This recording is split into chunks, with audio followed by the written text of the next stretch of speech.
नमस्कार, मैं हूं एआई एंकर सना। अपने बयानों को लेकर लंबे समय से विवादों में चल रहे नेता स्वामी प्रसाद मौर्य ने समाजवादी पार्टी के राष्ट्रीय महासचिव पद से इस्तीफा दे दिया है। उन्होंने अपने इस्तीफे को लेकर समाजवादी पार्टी के अध्यक्ष अखिलेश यादव को लंबा खत लिखा है। उन्होंने कहा है कि वो पद के बिना भी पार्टी को सशक्त बनाने के लिए कोशिश करते रहेंगे। आज तक चैनल के संवाददाता समर्थ श्रीवास्तव ने स्वामी प्रसाद मौर्य से खास बातचीत की है। आइए जानते हैं कि मौर्य ने इस बातचीत में क्या क्या कहा है। स्वामी जी, क्या जरूरत आन पड़ी कि आपको राष्ट्रीय महासचिव पद से इस्तीफा देना पड़ा? देखिए, इस्तीफे के पत्र में सब कुछ स्पष्ट लिखित है। कारण क्या है, एक एक बात उसमें खुल करके कही गई है। उसके सिवाय और कोई दूसरा कारण है भी नहीं, इसलिए पत्र ही उसका जवाब है। हम समझते हैं पत्र अपनी जगह पर्याप्त है। कई बातें कही गई कि राज्यसभा में जिस तरह से 3 चेहरे गए हैं, जिसमें से आपके एक चेहरा को छोड़ दें तो बाकी पीढ़ी पर खाने नहीं उतरते हैं। क्या स्वामी मौर्य को इस बात से नाराजगी हुई? नहीं, उस पर मुझे कोई इतराज इसलिए नहीं है कि तीनों नाम राष्ट्रीय अध्यक्ष ने तय किए हैं और जया बच्चन जी 5वीं बार राज्यसभा में जा रही हैं। समाजवादी पार्टी की बहुत पुरानी सदस्य और नेता रही हैं, महिला भी हैं, इसलिए हमें कोई इतराज नहीं। जो भी प्रत्याशी राष्ट्रीय अध्यक्ष तय किए हैं उनका मैं स्वागत करता हूं, शुभकामना भी देता हूं।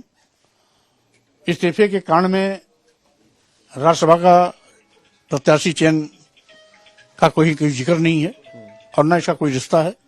इसी प्रकार से पार्टी कार्यालय में की गई पूजा का भी इस पत्र से कोई संबंध नहीं है, क्योंकि पूजा पाठ लोगों का निहायत व्यक्तिगत उनकी श्रद्धा का मामला है, इसलिए इस पर किसी प्रकार की टिप्पणी का कोई औचित्य नहीं उठता है। सोशल मीडिया पर चर्चा इस बात की हुई कि चंद घंटों बाद ही जब पूजा हुई, उसके चंद घंटों बाद इस्तीफा हुआ। वहां पर भी कई विधायक मौजूद थे, वो ये सवाल कर रहे थे कि आखिर पार्टी के सब बड़े नेता वहां मौजूद हैं पार्टी कार्यालय में पूजा पाठ के दौरान, डिंपल यादव भी थी, तो आखिर स्वामी मौर्य ही क्यों नजर?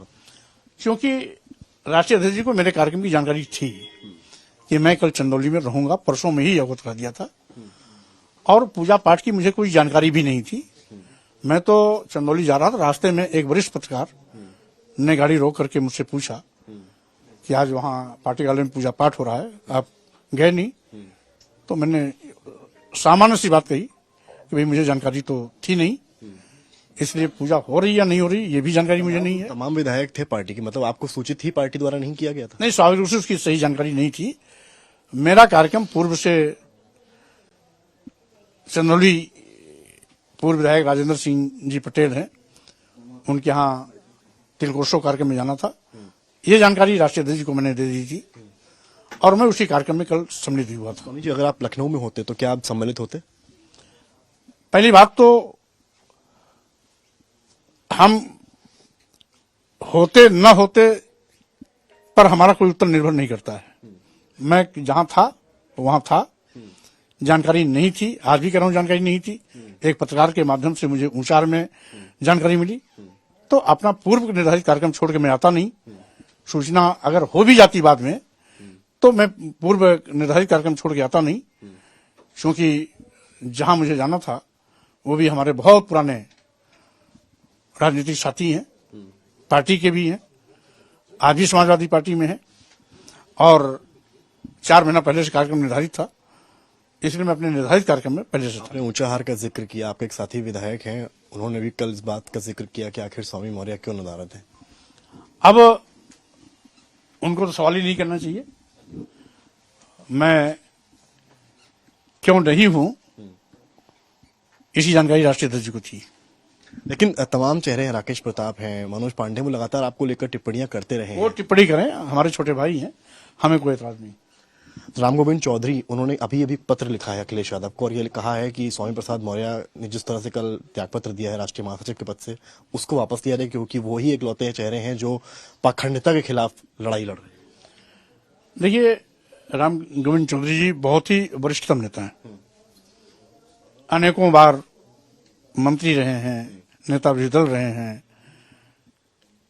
संसदीय ज्ञाता हैं और पुराने समाजवादी हैं, खाटी समाजवादी पार्टी हैं के नेता रहे हैं, तो इसलिए उन्होंने पार्टी हित में जो उचित समझा होगा उसे लिखा होगा। मानना न मानना मामला राष्ट्रीय अध्यक्ष पर निर्भर करता है। आपके साथ की विधायक है पल्लवी पटेल, उन्होंने कल बड़ी आक्रामकता से विरोध किया है। राज्यसभा में जो नाम गए, उन्होंने कहा है कि हम लोग पीडीए को आगे बढ़ाने का प्रयास कर रहे हैं और पार्टी जो है पीडीए को वहां पर एडवांटेज नहीं दे रही है। अब क्योंकि मैं तो रात में लेट आवर्स में लौटा हूं, नहीं, उनका ऑफिशियल बयान है और वो वोट भी नहीं कर रही हैं सब उसमें। तो अभी तो इस संबंध में हमारी उनकी कोई वार्ता नहीं हुई है। उन्होंने यह तक कहा कि स्वामी मौर्य मेरे संपर्क में है।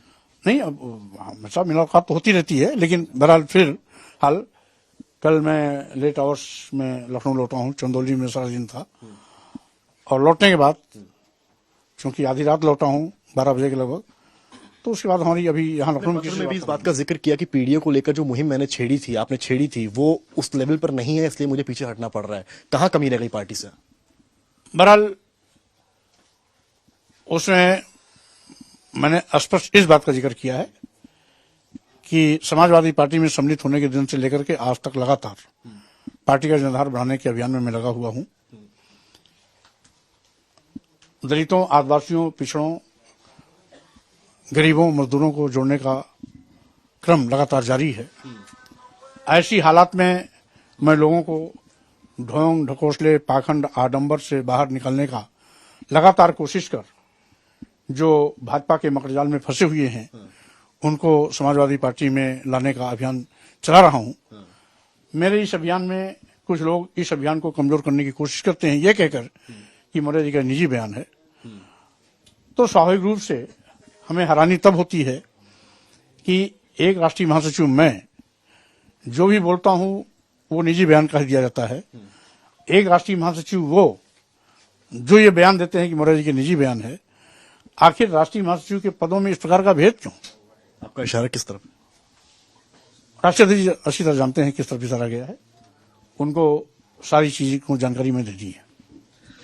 एक आखिरी सवाल मेरा आपसे स्वामी जी कि अब जिस तरह से आप यहाँ समाजवादी पार्टी में आए, वो दौर भी हम लोगों ने देखा, आप कैबिनेट मंत्री थे, तब से अब में आपने कितना अंतर देखा है जो आपने एक मुहिम छेड़ी थी उसमें? नहीं, आज तो बहुत अंतर आया है, ऐसा नहीं है। समाजवादी पार्टी में आज हर कार्यकर्ता बाबा साहब डॉक्टर अम्बेडकर का नाम लेता है, डॉक्टर राम मनोहर लोहिया का नाम जहां भी आएगा उसके पहले डॉक्टर बीजेपी लगातार कहती है, नाम आता है, बीजेपी लगातार कहती है जिस राम जी का नाम आता है, सामाजिक परिवर्तन आंदोलन के तमाम महापुरुषों का नाम आता है। पहले इसका अभाव था, तो स्वाभाविक रूप से परिवर्तन तो बहुत आया। बीजेपी कहती है जिसको आप पाखंड कहते हैं वो सनातन है। अब जो सनातन का अर्थ समझते हैं वो ऐसा नहीं कह सकते। मेरा आखिरी सवाल, अखिलेश जी साहब की वार्ता हुई, इस बारे में आपने इस्तीफा दिया, क्या कुछ कहा है उन्होंने? मैं इस्तीफा पत्र के पहले ही सारी परिस्थितियों से अवगत करा दिया हूं। क्या बोले वो? अब जो बोलेंगे जो करेंगे वो आगे आएगा। समय दिया था आपको 1 महीने का, जो भी बोलेंगे जो भी करेंगे अब आगे आएगा। तो ये थे हमारे साथ स्वामी प्रसाद मौर्य, और साफ कहा है कि जिस तरह से तस्वीरों में भी उन्होंने पत्र जो लिखा उसमें भी तमाम बातें कहीं पीडीए को लेकर कहा। फिलहाल एक बात तो साफ है, राम गोविंद चौधरी के पत्र के बाद सियासत और गर्मा गई। कैमरामैन संदीप के साथ समर्थ श्रीवास्तव, आज तक। आपको ये पेशकश कैसी लगी हमें जरूर बताएं। ऐसे ही वीडियोस देखने के लिए सब्सक्राइब करें आज तक AI।